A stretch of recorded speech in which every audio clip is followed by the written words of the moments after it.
In many businesses, majority of cash disbursements are made by check. However, there are some payments where only small amounts of cash are needed. This is where businesses can use a petty cash fund. A petty cash fund is an amount of cash kept on hand to pay for minor, miscellaneous payments, usually for things like postage or office supplies. There are 3 steps in recording transactions in a petty cash fund: establishing the fund, making payments from the fund, and replenishing the fund. Money is placed in a petty cash fund by cashing a check written for the amount of the fund and leaving it responsible with a custodian who is usually an employee. Then a journal entry is made to record this establishment. For instance, if Brian's Furniture cashes a check for $100 and a petty cash fund is established, the entry recorded would show both an increase in petty cash and a decrease in cash of $100. Once the fund has been established, payments may be made.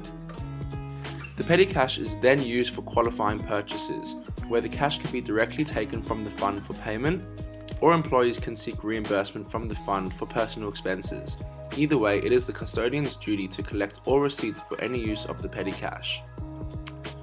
As the cash in the fund has decreased due to expenditures, the fund must now be replenished. This is done by counting what cash is remaining and subtracting the remaining cash from the original balance, providing an amount of cash that needs to be replenished. This amount must also balance with the total receipts in the fund. For example, as the petty cash was $100 and there is $38 remaining, then $62 must be replenished. As well, receipts for stamps, postage, and office supplies add up to $62, balancing the total receipts with the amount needed to replenish the fund.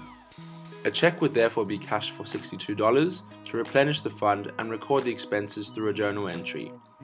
As you can see, the entry increases all 3 expenses and decreases the cash account for the amount of the check.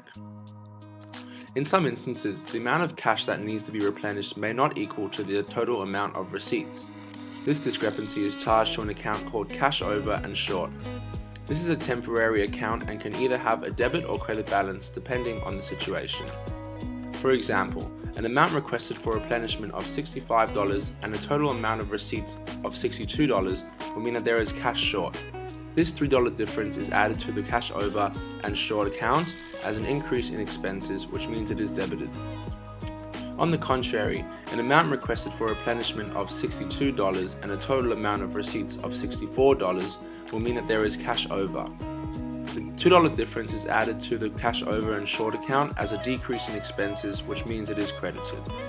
Thank you for listening to my screencast.